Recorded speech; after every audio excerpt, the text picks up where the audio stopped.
Vamos estudar um pouco a palavra do Senhor. Por favor, abra sua Bíblia lá em Gênesis capítulo 17.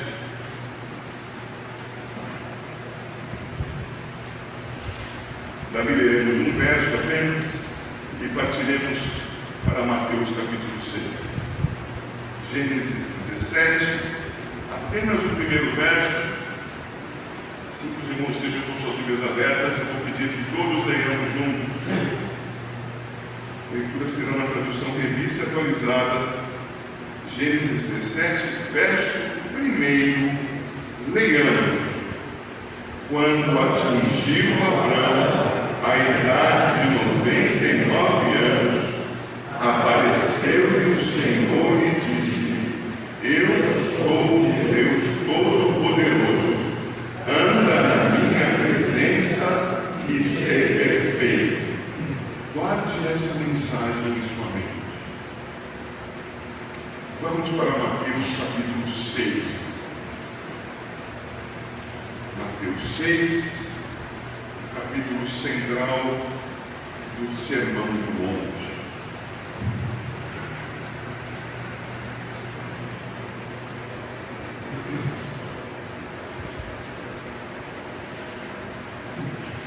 Os irmãos encontraram? Vamos ler juntos os versos 9 a 13. Vamos ler juntos então. Leamos. Portanto, vós orareis assim: Pai nosso que estás nos céus, santificado seja o teu nome. Venha o teu reino. Faça-se a tua vontade, assim na terra como no céu. O pão nosso de cada dia dá-nos hoje, e perdoa-nos as nossas dívidas, assim como nós temos perdoado aos nossos devedores. E não nos deixes cair em tentação, mas livra-nos do mal, pois teu é o reino, o poder e a glória para sempre. Amém. Deus conceda a sua graça sobre a sua igreja da palavra. Queridos, quando nos aproximamos desses textos, na verdade, esses dois, e pensando em desfrutar da comunhão com Deus, preciso destacar no capítulo 17 de Gênesis aquilo que aqui se apresenta, que é a própria presença do encarnado diante das pessoas. O texto diz com correção: apareceu-lhe o Senhor e disse. Foi visto? Foi ouvido? Aquele que depois foi chamado do Senhor Jesus, a encarnação do Filho, a encarnação do Verbo apareceu, porque só o Filho revelou ao Pai. Mas a minha ênfase aqui, por incrível que possa parecer, não é essa. Isso é importantíssimo, mas este que apareceu disse algo preciosíssimo, preciosíssimo para Abraão. Ele disse: Eu sou o Deus Todo-Poderoso, anda na minha presença e ser perfeito. Meus queridos irmãos, isto não é válido apenas para Abraão. Isto não foi palavra dita para Abraão como exclusividade. Foi dito, por exemplo, para o povo de Israel que entrava à terra de Canaã, que toda a terra em que pisasse o pé deles seria a propriedade de Israel. E isso foi para eles e não é para nós. Mas este texto aqui foi para Abraão e é para nós. Andam na minha presença, diz o Senhor Deus Todo-Poderoso, e ser perfeito. Andar na presença do Senhor é andar consciente de que Ele está. Andar na presença do Senhor é saber que o onipresente não apenas está aqui, mas pela mediação de Cristo está pronto a ter comunhão conosco. Ele nos concedeu essa bênção, essa grande maravilha. Todavia nós costumamos viver sabendo que Deus está ali e algumas vezes desejando que Ele não estivesse. Nós queremos cometer os nossos delitos, os nossos pecados e pensamos: puxa vida, fulano não está aqui, ciclano não está aqui, mas Deus está. Não posso fazer aquilo que eu tanto queria, pecar. Está presente. Mas, irmãos, Ele está presente para ter comunhão com seus filhos. Porque quem terá comunhão com Deus senão aquele que crê em Cristo Jesus? E quem terá comunhão com Deus e não se relacionará com Ele?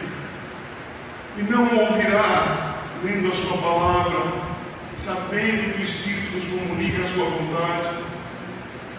Quem conviverá com Deus não lhe falará? E o falar com Deus é coração. Quem não caminhará com Deus, sabendo da sua presença, e não desfrutará dessa coisa tremenda, maravilhosa, santificadora, que é o próprio Deus? Estar na sua presença, saber da sua presença, honrá-lo, amá-lo, desfrutar dele. O que é isso? É isso. Anda na minha presença e ser perfeito. Andar no Senhor é ser santificado. Qual a razão de sermos salvos?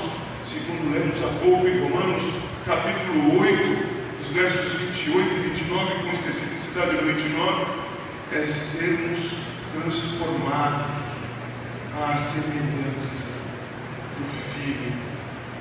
Anda na minha presença e ser perfeito. Santificados, mais parecidos com Cristo, mais honradores do Senhor, mais negadores da própria vontade carnal, mais testemunhas do Senhor, mais de Cristo, mais a cada dia, mais porque Ele intervém conosco e nós convivemos com Ele. Eu já disse a vocês outras vezes aqui, quando conheci minha esposa, eu poderia chamá-la de Regina, ela me chamava de Fernando, e só tínhamos em comum a nossa humanidade e a fé em Cristo, nada mais. Hoje, eu a chamo de Regina, ela me chama de Fernando, mas nós somos muito parecidos. Nós vivemos juntos, nós pensamos juntos, nós decidimos juntos, e na nosso convívio, nosso caminhar, nossa comunhão, nós somos transformados, um à semelhança do outro, porque somos um. É claro que o Senhor Todo-Poderoso, perfeito, não é influenciado por nós para ser transformado. Ele é a rocha. Mas o que acontece conosco quando andamos com Ele? Anda na minha presença e ser perfeito.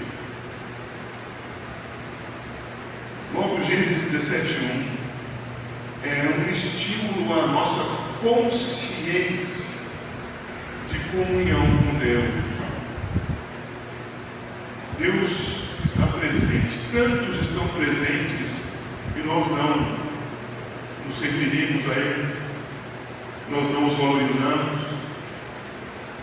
Há pessoas que passam do nosso lado e nós nem desconfiamos que passaram. Há pessoas que tratam Deus assim. Deus está presente e o cristão se relaciona positivamente por causa de Cristo, com paz.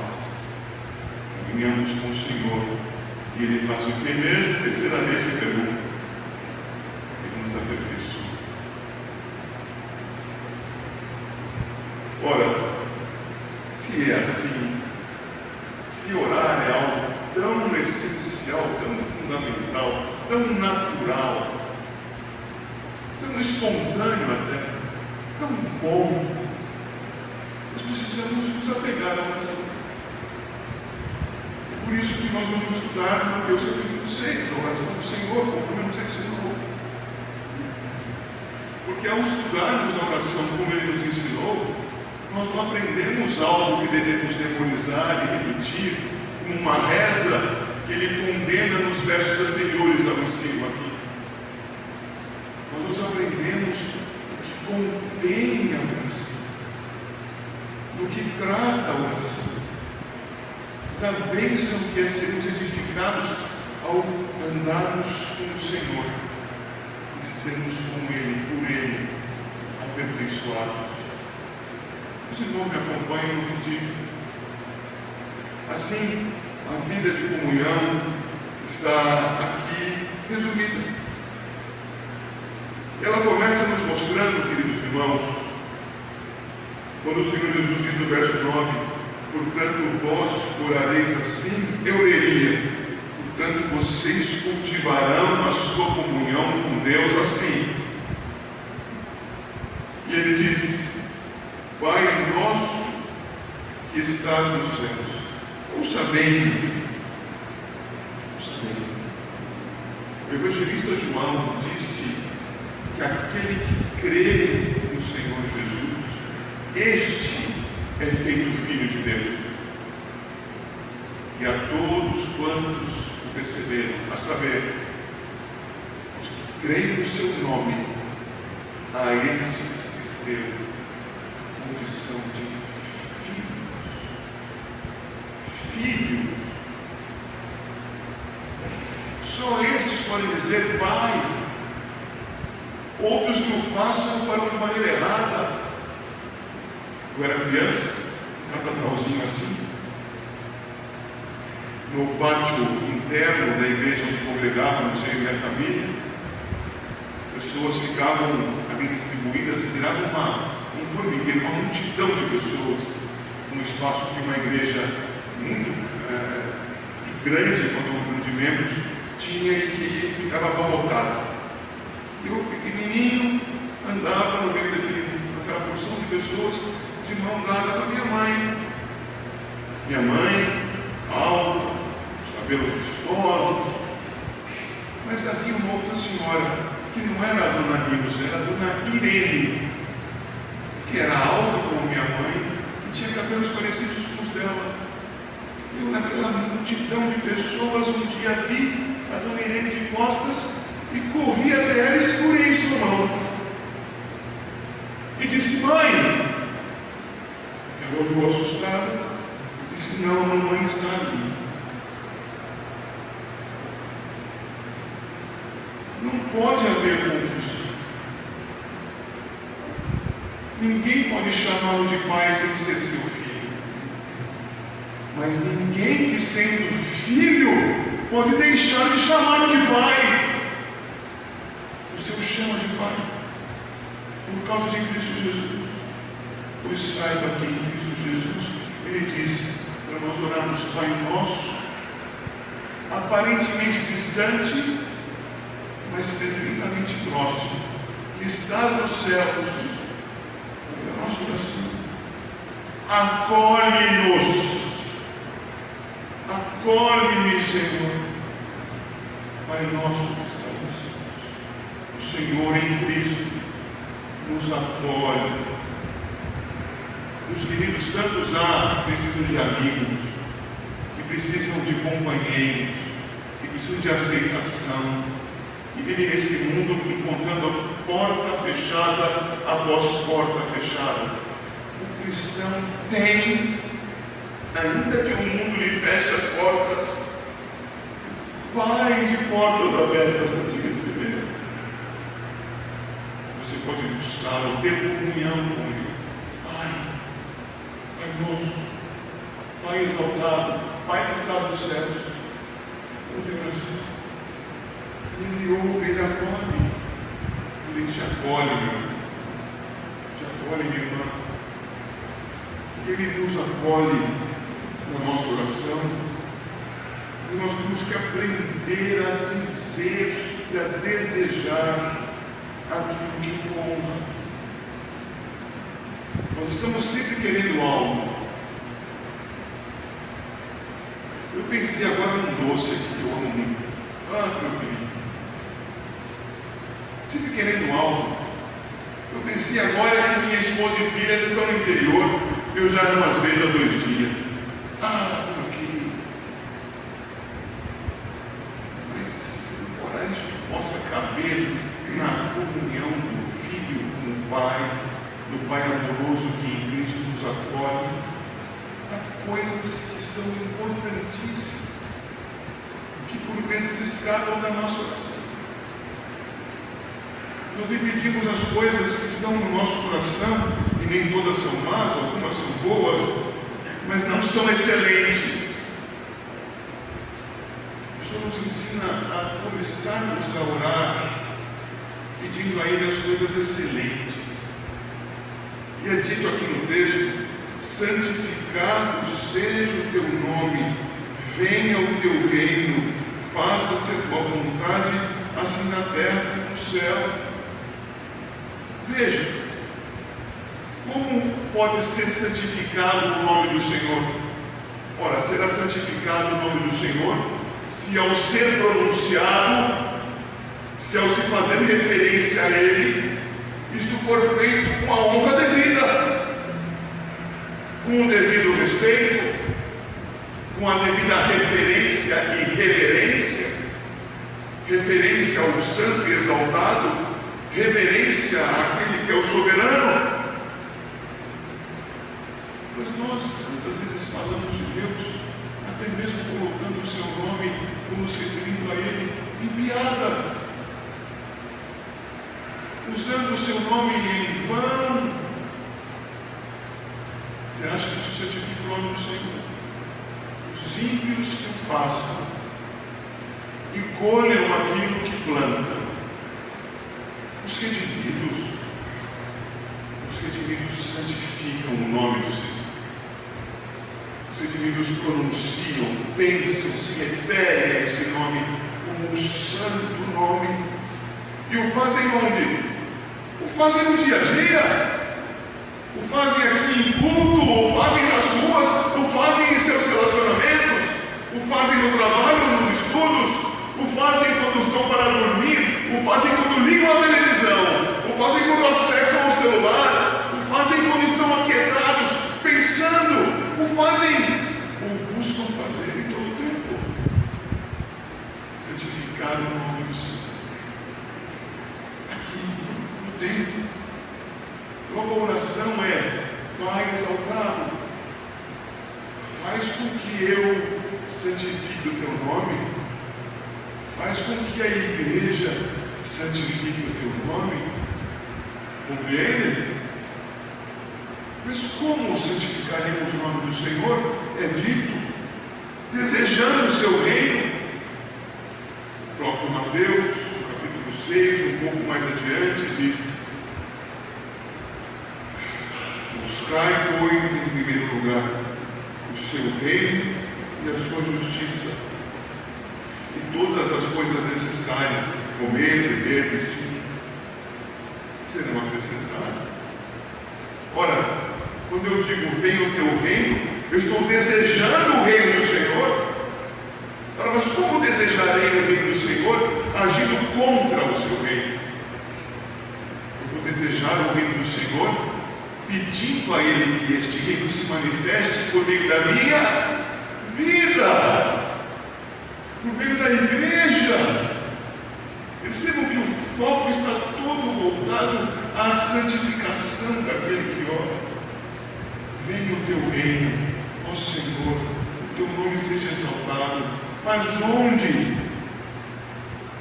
Fazendo a sua vontade assim na terra como no céu. Desejarmos isso é anunciar o seu nome, Senhor. Nós queremos muito que o Senhor manifeste a sua justiça. Queremos muito que Ele o faça sem que nós o façamos. Queremos muito que Ele a manifeste sem que nós a expressemos com o Evangelho. Puxa, pastor, não há muitos crentes fiéis, não é? Não há. Mas por que não? Com a razão básica e fundamental é que o soberano determinou que seriam salvos. Mas há uma razão temporal. E a razão temporal é o seu silêncio, o seu testemunho pífio, fraco, magro. O testemunho de quem pensa que viver uma vida correta é evangelismo, quando viver uma vida correta é a base para o testemunho da verdade. É preciso falar do Senhor Jesus, conforme as Escrituras. Assim crerão, assim farão a sua vontade, assim o obedecerão. Pai nosso que está no céu, santificado seja o teu nome. Venha o teu reino, seja feita a tua vontade, assim na terra como nos céus. É uma oração para que o Senhor intervenha nos seus filhos e os faça fiéis testemunhas dele hoje, diante deste mundo perverso.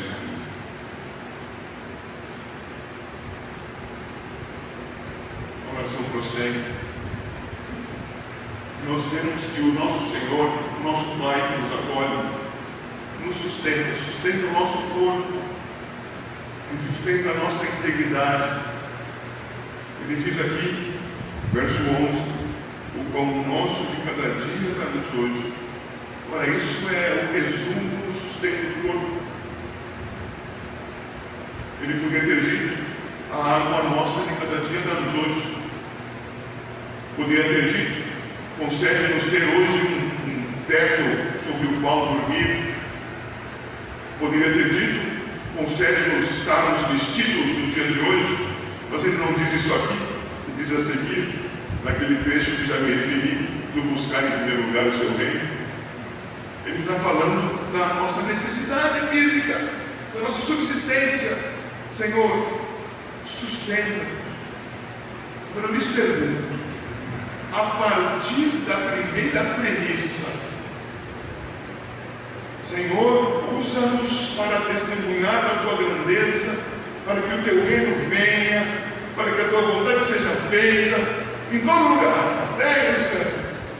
Agora, quando eu peço que ele sustente o meu corpo, eu peço que ele o faça para quê? Ora, para que eu cumpra aquilo que pedi inicialmente. Ó Senhor, sustenta a minha saúde, a fim de que eu possa pecar à vontade.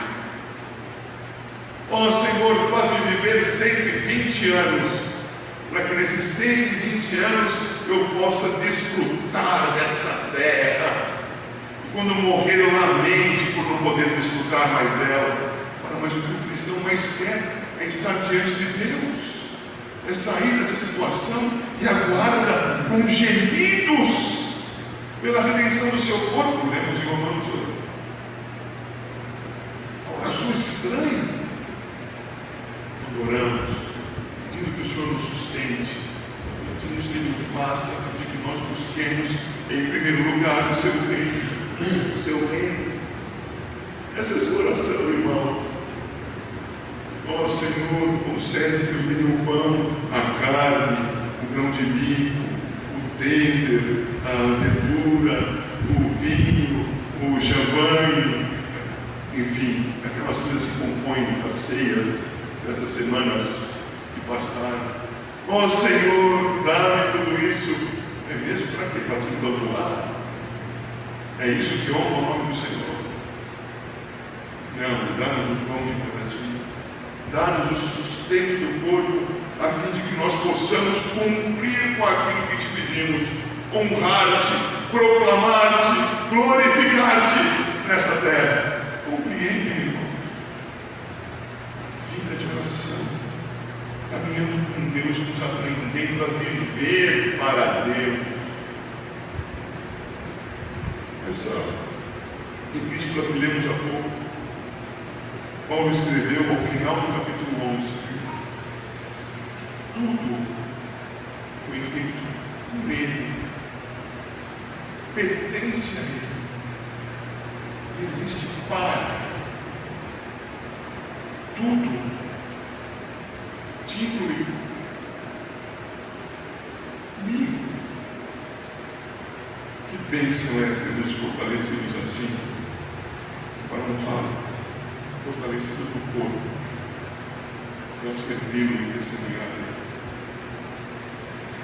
Mas há também a petição pelo sustento do Espírito, sustento espiritual, que perdoa-nos as nossas dívidas, assim como nós temos perdoado aos nossos devedores, e não nos deixes cair em tentação, mas livra-nos do mal. Esse é o sustento espiritual. Somos sustentados espiritualmente pelo mesmo Senhor que nos sustenta fisicamente. E se a nossa saúde for abatida, se o câncer, a doença vascular, se alguma infecção, se algo assim, uma violência nos abater, não é que o Senhor deixou de nos cuidar, não. É que era o tempo de nós honrarmos o seu nome com essas dificuldades. Lembre-se dos crentes que estão registrados nas Escrituras, nem todos foram curados. O Senhor nos alcança e nos sustenta no corpo para o testemunho do seu nome. Mas como o faremos? Só corpo? Não, o faremos espiritualmente. Sustentados espiritualmente. Você precisa de Cristo, do sustento dele. Agora, como começa o sustento de Cristo pela vida de uma pessoa? Na vida de uma pessoa. Começa conduzindo essa pessoa ao arrependimento, mostrando a sua necessidade de perdão, mostrando que sem o perdão do Senhor Jesus estamos mortos nos nossos delitos e pecados. Você, assim como eu, sem Cristo, é um cadáver ambulante, é um zumbi. Mas nós já fomos alcançados por Cristo. Nós já fomos perdoados, mas infelizmente ainda pecamos. Já temos comunhão com Deus, já vivemos para Deus, mas nem sempre. Nós ainda pecamos. Nós olhamos para Deus e fechamos a janela e falamos: agora o Senhor não olhe, por favor. Ainda precisamos pedir perdão. Então, redimidos, perdoados, dentro do Santo dos Santos com o Senhor, ainda nos prostramos diante dele e pedimos: Senhor, perdoa-nos por causa de Cristo, perdoa-nos as nossas dívidas. Mas observe bem que uma das evidências do novo nascimento, o arrependimento, a confissão de pecados, a percepção da queda, também está no identificar o pecado do outro e, na medida em que aquele que peca peça a nós perdão, que nós o perdoemos. Isto é, o cristão tem em si não um arquivo de pecados alheios, mas o que o cristão deve ter em si um arquivo, uma gaveta, um HD de perdões a entregar. Pediu perdão? Pediu. O que você faz? Perdoa. Uma evidência do novo nascimento. Ah, mas tu pediu perdão, mas o que eu faço? Fica o perdão na marca do pênalti. A hora que ele pedir, você chuta. E que faça o primeiro gol, o ângulo. Não pediu perdão, o que você faz? Fique preparado. Não alimentando ira, mas pronto a perdoar. Ai, irmãos, se nós não pedirmos isso para Deus, você acha que nós faremos espontaneamente? Se Deus não intervier em nós, nos fazendo ver os nossos pecados, nós nos veremos. Pense bem. Pense bem. Quantas vezes você precisou ser convencido do seu pecado? Isso com argumentos humanos, tantas vezes. E quantas vezes você demorou tempo, semanas, às vezes, para falar: moça, eu fiz aquilo agora que me dei conta. O Senhor te levando ao arrependimento, agindo na sua mente, arrepender se confessar. Ora, se é assim para que nós nos arrependamos, como você acha que vai ser para que você perdoe? Qual é o nosso sentimento natural? O sentimento natural do homem é de fazer guerra contra o outro. Tantos filósofos já gastaram a tinta das suas penas, das suas canetas e agora das impressoras para falar que o homem é o lobo do homem. O que o homem faz? Caça o outro, mata o outro, tira o outro do caminho. O que o novo homem faz? Pede a Deus graça para vencer essa maldade que ainda está em nós, em nossos corpos, para que nós, transformados pelo Espírito, parecidos com Cristo, tenhamos perdão para nada que impedir. É preciso orar. É preciso orar também, porque no verso 13 diz: não nos deixes cair em tentação, mas livra-nos do mal. Nós temos sim que ter, pela graça de Deus, condição de sermos perdoados e de perdoar, mas temos que ser feitos firmes para que nós não caiamos. O que é isso? Não nos diz que a tentação, mas livra-nos do mal. O que é isso? Se não desenvolver pela graça de Deus um caráter firme, um comportamento dedicado, os olhos fixos no Senhor, caminhando segundo a sua palavra e honrando sempre. Quem é capaz dessas coisas? Por isso está na oração. Ó Senhor, sustenta-nos no corpo. Ó Senhor, sustenta-nos no Espírito, a fim de que nós santifiquemos o Teu nome, a fim de que venha o Teu reino, a fim de que a Tua vontade seja feita. Compreendem a oração? Quem ora assim, senão aquele que está em comunhão com Deus, que cultiva a comunhão com Deus? Creio que aqui todos já assistiram filmes e já tenham talvez até experimentado isso em suas famílias ou em famílias próximas, das disputas que acontecem quando algum ente da família mais abastado vem a falecer. Então morre aquela pessoa, a autoridade, em geral nesses casos com posses, com riqueza, e aí começam a aparecer pessoas que você nunca tinha visto. Ué, esse também é herdeiro? Ué, esse também tem alguma parte do quinhão? Tornam-se grandes amigos, querem uma parte do bolo. Podemos fazer uma referência a isso também no ambiente político. No atual momento, Lula da Silva tem inúmeros amigos. Tem que dividir os ministérios. Espere para ver o que acontece já. Encamadas, maldades, traições, não faltarão. É assim também nas famílias. Pessoas que se aproximam só na hora de aproveitar. Por isso que eu estou falando de oração. Tem crentes que só buscam a Deus na hora de pedir algum proveito próprio, para si mesmos, agora, para o meu gosto. Ah, Deus, eu queria tanto ter aquele carro, aquele par de sapatos, aquela marca de celular, estudar naquele lugar. Eu queria ter, os rapazes, aquela moça como minha namorada. Eu queria tê-la como esposa. Oh, que maravilha! Mas isso tudo é voltado por reino de Deus ou por seu reino? Caminhamos com o Senhor, começamos a verificar que os nossos interesses, os que nós temos como próprios, começam a perder valor.